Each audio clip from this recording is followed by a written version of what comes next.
जब सैया भये कोतवाल तो डर काहे का। मोदी जी, अडानी घोटाला मामले में आपने सुप्रीम कोर्ट को अंधेरे में रखा है। आपने सुप्रीम कोर्ट को अंधेरे में क्यों रखा? मोदी जी, आप ये जो विदेश यात्रा करते हैं ना, विदेश आते रहते हैं जाते रहते हैं जनता के खर्चे पर, वो आप अडानी के लिए जाते हैं, अडानी के बिजनेस को फैलाने के लिए जाते हैं मोदी जी। दोस्तों, ये शब्द हमारे नहीं है, ये शब्द है कांग्रेस की प्रवक्ता सुप्रिया श्रीनेत का, जिसे कि इन्होंने एक प्रेस कॉन्फ्रेंस के दौरान कही है। हम अभी आपको वो प्रेस कॉन्फ्रेंस पूरा दिखाने वाले हैं और आप लोगों से गुजारिश है कि आप लोग प्रेस कॉन्फ्रेंस को देखते देखते सुप्रिया श्रीनेत जो कह रही हैं उनके बारे में अपनी राय दें और इस वीडियो को लाइक करके चैनल को सब्सक्राइब जरूर करें। आइए देखिए। मैं उत्तर प्रदेश से आती हूँ और हमारे यहाँ एक कहावत है, जब सैया भय कोतवाल तो डर काहे का। और ये बात मैंने एआईसीसी के मंच से भी कही थी, तो यहाँ पर पुनः उसको दोहराना चाहती हूँ। एक गांव था, वहाँ पर रात में डाका पड़ा, फिर अगली रात डाका पड़ा, फिर डाका पड़ा। ये सिलसिला चलता जा रहा था। लोग परेशान थे, इसलिए ज़्यादा परेशान थे क्योंकि गांव का मुखिया भी डाकुओं के साथ मिला हुआ था। तो बेचारे क्या करते, वो दौड़े दौड़े कोतवाल के पास गए। कोतवाल से कहा, जांच कीजिए। कोतवाल कभी कोई बहाना बनाए, कभी कोई और बहाना बनाए, आनाकानी करे। लोग परेशान। फिर बाद में पता चला कि डाके का एक हिस्सा तो कोतवाल को भी मिलता था। तो इसीलिए जब सैया भय कोतवाल तो डर काहे का। अडानी मोदी महाघोटाले में जो रेगुलेटर है, जिसको मार्केट नियंत्रित करना है, the security and exchange board of India, अब उसी की भूमिका पर एक बहुत बड़ा प्रश्न चिन्ह हिंडनबर्ग की रिपोर्ट ने लगा दिया है। अगले कुछ मिनटों में जो मैं आपसे कहने जा रही हूं, ये हिंडनबर्ग रिपोर्ट के माध्यम से है। इसको आपके जैसे कुछ प्रबुद्ध पत्रकारों ने हिंदुस्तान में भी रिपोर्ट किया है। ये खोजी पत्रकारिता का एक उत्कृष्ट नमूना है, लेकिन ये जानना जरूरी है कि हो क्या रहा था। और पहले हम बात अडानी और सेबी की ही कर लेते हैं, क्योंकि एक ऐसा अद्भुत महाघोटाला है जिसकी परत दर परत जब जब खुलती है तो एक नया भ्रष्टाचार का आयाम सामने खड़ा नजर आता है। अभी तक अडानी के शेयर्स का ओवर वैल्यूएशन, पैसों की राउंड ट्रिपिंग, कैसे कॉन्फ्लिक्ट ऑफ इंटरेस्ट था, यही सब सामने आ रहा था। अब सामने आता है कि जिस सेबी को यह जिम्मा दिया गया था कि आप इस महाघोटाले की जांच करिए, और जिस सेबी ने 18 महीने तक मामला अटकाए रखा, जिस सेबी ने इस देश के उच्चतम न्यायालय, the highest court, constitutional court in the country, supreme court के सामने कहा, we have drawn a blank, हमें जांच में कुछ मिल नहीं रहा है। अब पता चलता है कि सेबी की जो प्रमुख माधवीपुरी बुच हैं, उन्हीं का इसमें संलग्नता के आरोप लगे हुए हैं, और आरोप बड़े संगीन हैं। आरोप लगे हैं कि सेबी प्रमुख बनने से पहले उनका ऐसे फंडों में निवेश था जिन फंडों की वो जांच कर रही थी। आरोप है इन फंड से वो व्यक्ति संलग्न थे जो कि अडानी पावर और अडानी एंटरप्राइजेस में डायरेक्टर रह चुके थे। आरोप था और आरोप है हिंडनबर्ग के माध्यम से कि अगोरा कंसल्टिंग के माध्यम से उन्होंने मोटी कमाई करी, अपनी आज की सैलरी का 4.5 गुना रेवेन्यू एक साल में कमाया, उसको काम यही मिलता था। कॉन्फ्लिक्ट ऑफ इंटरेस्ट यह है कि उनके पति जो एक इंजीनियर हैं और यूनिलीवर कंपनी में प्रोक्योरमेंट देखते थे, खरीद देखते थे, वो ब्लैकस्टोन में सीनियर एडवाइजर बन जाते हैं। माधवीपुरी बुच जी रीट्स का प्रमोशन करती हैं, म्यूचुअल फंड की तरह ये रियल एस्टेट इन्वेस्टमेंट ट्रस्ट होता है, और बाद में पता चलता है उनके हस्बैंड इसी में एडवाइजर हैं। तो कॉन्फ्लिक्ट ऑफ इंटरेस्ट इतना लंबा है कि जिस फंड में निवेश किया, उसी फंड से गौतम अडानी के भाई विनोद अडानी का संबंध भी था। तो सवाल ये स्वतः उठेगा कि क्या ऐसे में सेबी प्रमुख माधवीपुरी बुच को इस जांच से अपने आप को अलग कर लेना चाहिए था? Should she have recused herself? पहला सवाल यह है। और दूसरा बड़ा सवाल यह है कि क्या सुप्रीम कोर्ट ने, जिसने जांच की समिति बिठाई, जिसके सामने सेबी ने अपना पक्ष रखा, क्या उस समिति को, क्या देश के उच्चतम न्यायालय को आपने ये बताया कि मैं जिन फंडों की जांच कर रही हूं उनमें से कुछ फंड में मैं खुद कुछ समय पहले तक निवेश कर रही थी, फिर मैंने अपने पति को ट्रांसफर कर दिए वो फंड? क्या ये बातें बताई गई? क्या ये बातें बताई गई कि 2017 से 2022 तक मेरी संलग्नता कंसल्टिंग फर्म में भी रही? ये कॉन्फ्लिक्ट ऑफ इंटरेस्ट था, और अगर ये बातें नहीं बताई गई तो इस देश के उच्चतम न्यायालय को अंधेरे में रखने का अधिकार इस देश के सिक्योरिटी एंड एक्सचेंज बोर्ड को किसने दिया? और सरकार क्यों चुप है? आप रेगुलेटर अपॉइंट करते हैं, regulator is found with her hand in the cookie jar, और आप चुप रहिएगा और इस अडानी महाघोटाले की परत दर परत खुलती जाएगी। और अब मैं उल्लेख आपका फिर से अडानी महाघोटाले से जरूर कराना चाहती हूं, क्योंकि अडानी जी को फायदा पहुंचाने के लिए कोई कसर नहीं छोड़ी गई है। उसमें सीबीआई, उसमें ईडी, उसमें इनकम टैक्स, मोदी जी ने सबका अच्छा प्रयोग किया है कि अडानी जी चकाचक इस देश के सबसे अमीर आदमी बन जाएं। और बड़े एक सुनियोजित तरीके से किया जा रहा है। मैं 5-6 चीजों का उल्लेख कर देती हूं। जून 2017 में एनडीटीवी पर छापा पड़ता है, प्रणय रॉय पर छापा पड़ता है। 6 मार्च 2023 को अडानी जी एनडीटीवी के मालिक बन जाते हैं। दिसंबर 2020 में सीसीआई की टीम एसीसी और अंबुजा सीमेंट के दफ्तर पर छापा मारती है।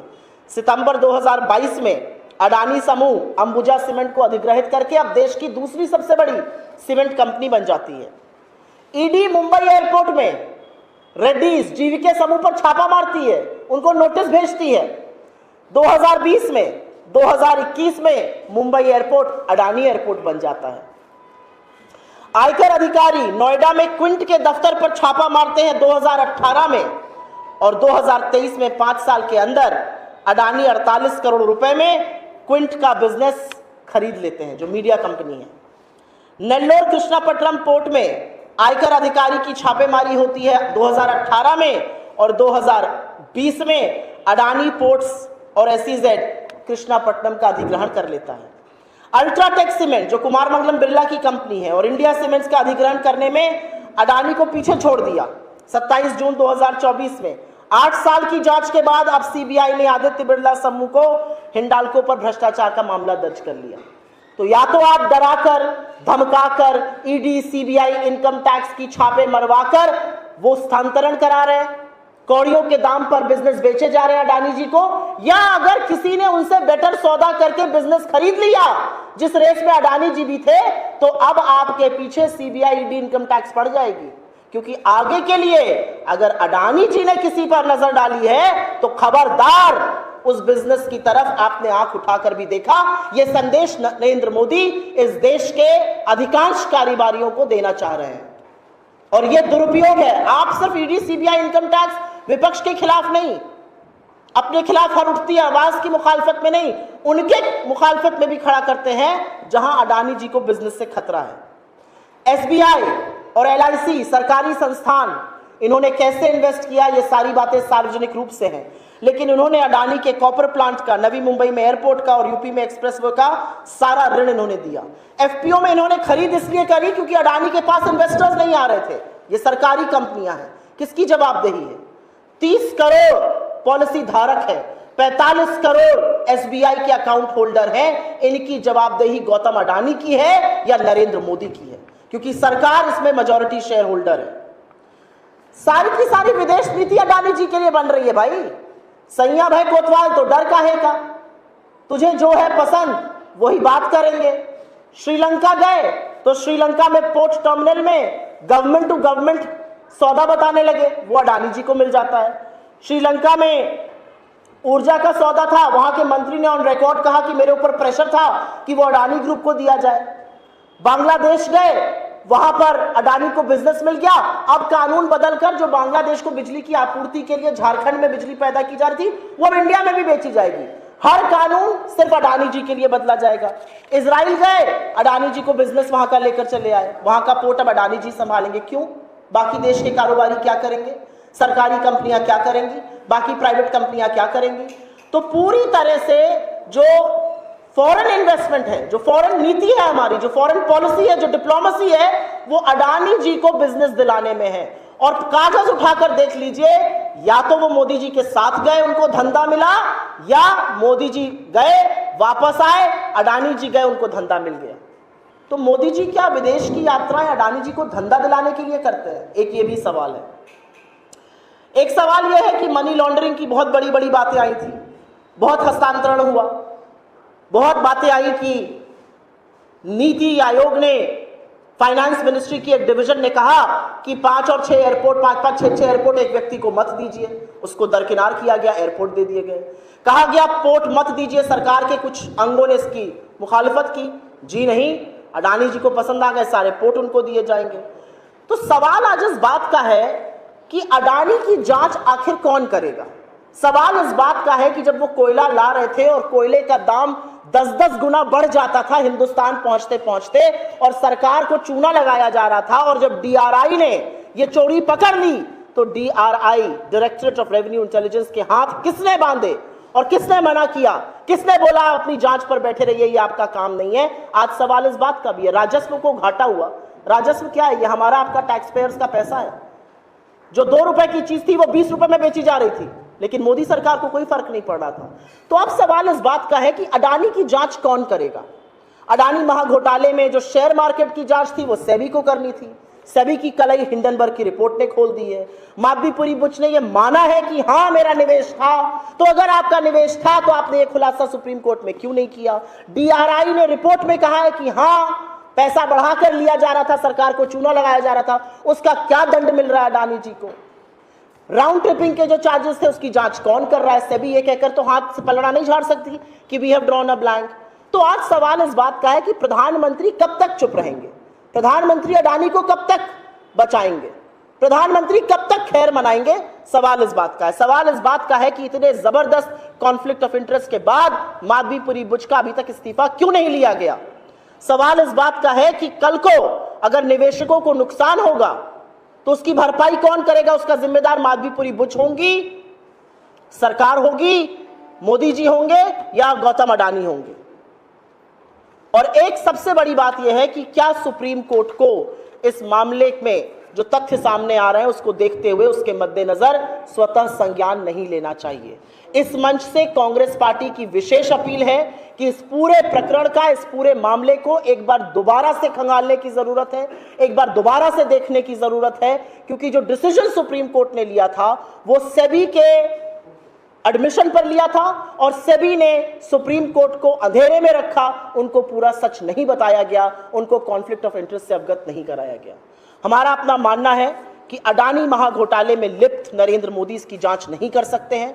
इसकी जांच सिर्फ और सिर्फ जॉइंट पार्लियामेंट्री कमेटी, एक जेपीसी कर सकती है। जेपीसी का जो दायरा होता है वो व्यापक होता है। जेपीसी में हर दल का व्यक्ति शामिल रहता है, ये दलगत राजनीति से ऊपर होता है। इसमें आप एक्सपर्ट्स को बुला सकते हैं, आप उनकी सलाह ले सकते हैं, आप उनके इनपुट्स ले सकते हैं। बार बार जेपीसी की मांग से आखिर नरेंद्र मोदी क्यों भाग रहे हैं। दाढ़ी में ऐसा कौन सा वो तिनका है जिसको वो छुपा रहे हैं, क्योंकि नहीं, ये दाल में कंकड़ नहीं है, ये पूरी की पूरी दाल कंकड़ों से भरी और पूरी काली दाल है। इसलिए हमारी मांग है कि पार्लियामेंट के सुपरविजन में एक जेपीसी का गठन हो और जेपीसी इस महाघोटाले की जांच करे, क्योंकि इसमें रेगुलेटर संलग्न पाने की संभावना है, इसमें राउंड ट्रिपिंग का मामला है, इसमें काले धन का मामला है, इसमें राजस्व को घोटाला है, इसमें फेवरेटिज्म का मामला है, इसमें फॉरेन पॉलिसी को शामिल करने का मामला है। और इसकी जांच एक व्यापक एजेंसी कर सकती है, और वो व्यापक एजेंसी सिर्फ और सिर्फ जेपीसी है। बहुत बहुत धन्यवाद।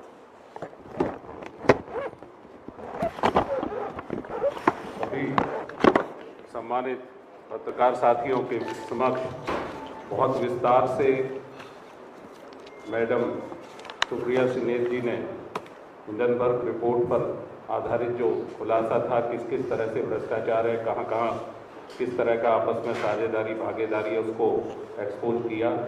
और कल मैं आप सबसे निवेदन कर रहा हूँ, कल इसी डिमांड को लेकर जो जॉइंट पार्लियामेंट्री कमेटी के गठन की मांग को लेकर इस महाघोटाले को सामने लाने के लिए इसके तथ्यों को, और सेबी की चेयरपर्सन के रेजिग्नेशन की मांग को लेकर दिल्ली प्रदेश कांग्रेस कमेटी श्री देवेंद्र यादव जी के लीडरशिप में जंतर मंतर पर सुबह 11 बजे एक बड़ा प्रदर्शन, एक विशाल प्रदर्शन, जिसमें हमारे दिल्ली के सभी कांग्रेस के सम्मानित नेता और कार्यकर्ता साथी रहेंगे, और भी दिल्ली के नागरिक जो भ्रष्टाचार के खिलाफ अपनी आवाज़ बुलंद करना चाहते हैं वो भी वहां आमंत्रित हैं।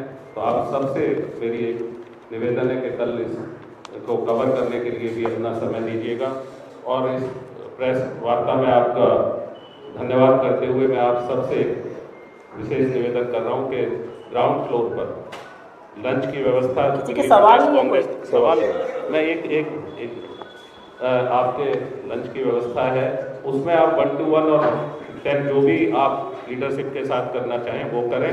हाँ, अभी जो आपके सवाल हैं वो आमंत्रित हैं और उन सवालों के लिए आपसे रिक्वेस्ट है कि 1 to 1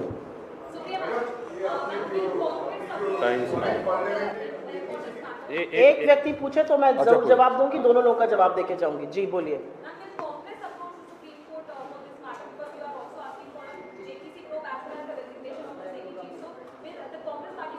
There are two things to it, and please understand the difference between the two things that we are trying to say.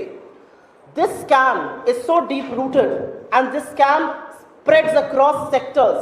This scam can potentially damage India's economic credibility if it hasn't already. That the only agency which can do a head-to-toe probe of this matter will be a JPC. But because the Supreme Court was kept dark on the alleged conflict of interest of the SEBI chief and her investments in firms associated allegedly with Adani Group, the Supreme Court will have to relook into this matter. That's what we are saying. These are two very different things, and they culminate into Mr. Adani and Mr. Modi's nexus coming back to daylight. So you mean to say KPC is the only committee to find out all the lapses and all the criminal activities? Yes, that's what I mean to say. और मैं ये इसलिए कह रही हूँ क्योंकि JPC एक व्यापक समिति होती है। जेपीसी में हर दल का व्यक्ति होता है। वो दलगत राजनीति से ऊपर होती है। वो एक्सपर्ट्स को बुला सकती है, एक्सपर्ट्स की राय ले सकती है। और पार्लियामेंट की देखरेख में इतना बड़ा घोटाला इस देश में हुआ है, दुनिया इसकी चर्चा कर रही है और पार्लियामेंट में चुप्पी रहे, ये कैसे हो सकता है? सिद्धार्थ जी, एक सवाल एक जन। सिद्धार्थ जी, ये नहीं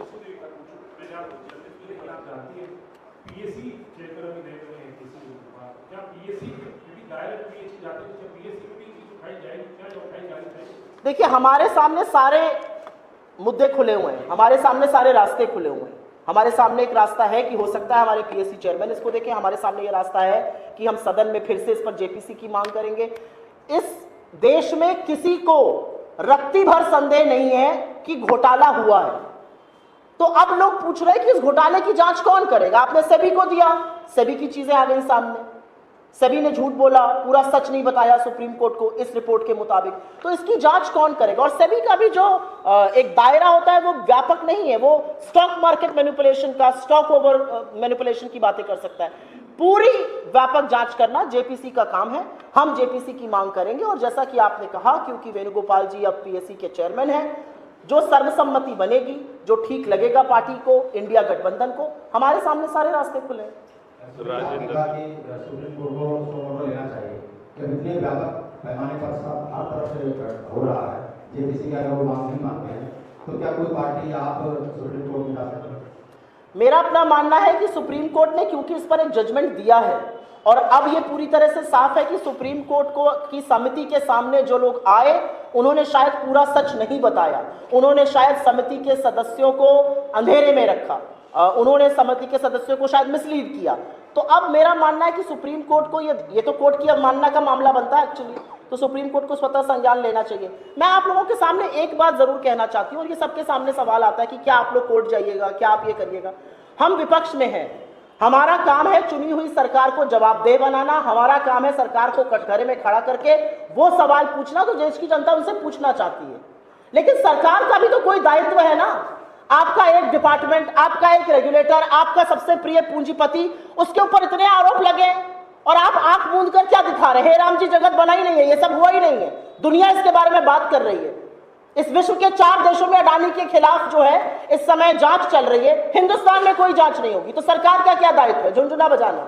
हम आपको झुंझुना नहीं बजाने देंगे जी। Mike No, I think the Hindenburg report has quoted multiple figures. The Hindenburg report has quoted figures of Adani's stock manipulation. The Hindenburg report points us in that one direction. 20,000 crore किसके हैं, वो उसी रिपोर्ट से आया है। The fact that investments were made into a certain firm, वो figure भी वहां से है। जो भी सोर्स ऑफ हमारा कोटेशन ऑफ फिगर्स है, वो उस रिपोर्ट में है। और अगर आप उस रिपोर्ट को ध्यान से पढ़ेंगे तो वो रिपोर्ट कागजों के साथ है, दस्तावेजों के साथ है, वो जबानी जमा खर्च पे रिपोर्ट नहीं बनी है। नहीं, let me just go around, this time I will come to you for supplement. बस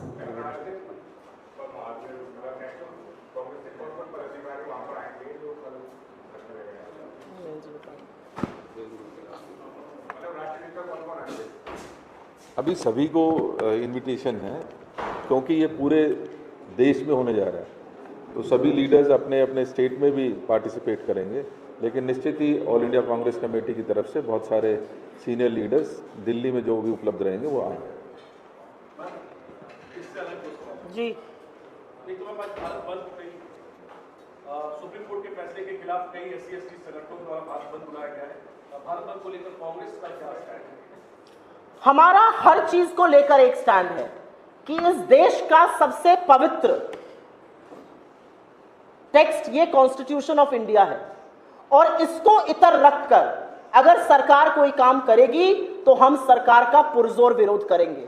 फिर वो लैटरल एंट्री हो जिसने आरक्षण को ताक पे रख दिया, फिर वो 69,000 शिक्षकों की भर्ती हो उत्तर प्रदेश में जिसने आरक्षण की अवमानना करी, हम उसकी खिलाफत में खड़े उसकी मुखालफत करते आपको दिखेंगे। क्योंकि इस देश में दलितों, आदिवासियों, पिछड़ों, वंचितों, शोषितों का हक मारने का काम लगातार नरेंद्र मोदी और RSS कर रहे हैं, और हम ऐसा नहीं होने देंगे। और ऐसी स्थिति क्यों बनती है? आपने मुझसे भारत बंद पे सवाल पूछा, ऐसी स्थिति क्यों बनती है कि लोगों के हक का हनन होता है और उनको जमीन पर सड़क पर उतर के अपना हक मांगना पड़ रहा है? क्यों ये विभाजन किया जा रहा है देश में? क्यों सरकार पुरजोर तरीके से जातिगत जनगणना की बात नहीं करती है?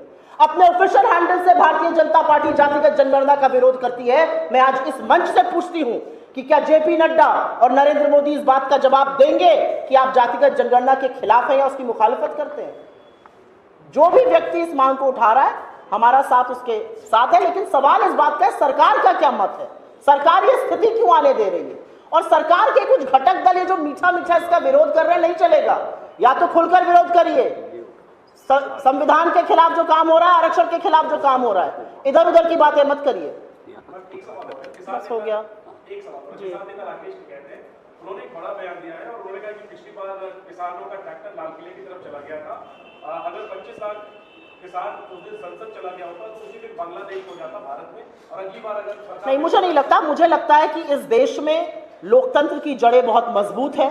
इस देश के लोकतंत्र को कांग्रेस ने शहादत से सींचा है। तो इस देश में लोकतांत्रिक व्यवस्थाओं में हिंसा की, अराजकता की लेश मात्र भी जगह नहीं है। धन्यवाद। Thank you. तो दोस्तों, आप लोगों ने अभी पूरा वीडियो देख लिया, तो आपकी इस वीडियो के बारे में क्या राय है, हमें कमेंट में बताएं, और इस वीडियो को लाइक करके चैनल को सब्सक्राइब जरूर करें।